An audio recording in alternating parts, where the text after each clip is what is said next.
works by a range of artists who are all responding in one way or another to the dramatic changes that have taken place in Shanghai in recent years.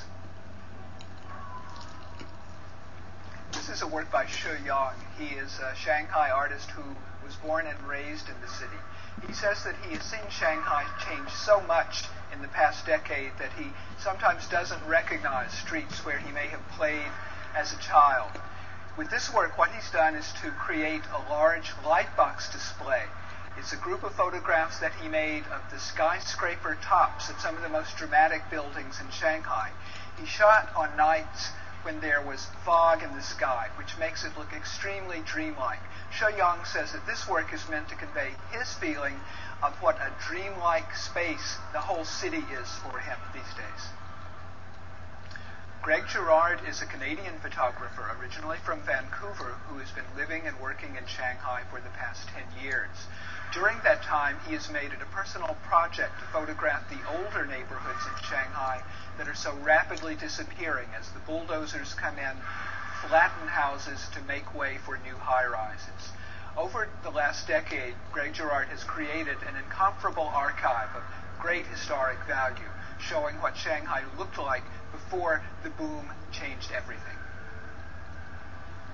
I'm standing in front of a video work called Light and Easy by the artist Yang Zhenzhong. He started his career as a painter, but now he's making mostly video art. In this piece, he's trying to give us a sense of what it feels to live in a city where the pace of change is absolutely relentless. We see him moving back and forth along the banks of the Huangpu River, and he appears to be balancing on his fingertip a giant building, the Oriental Pearl TV Tower, one of the most famous landmarks on the Shanghai skyline. He's trying to show us that the changes that are happening in the city are nothing to get concerned about. It's light and easy, something to play with, like it's a toy.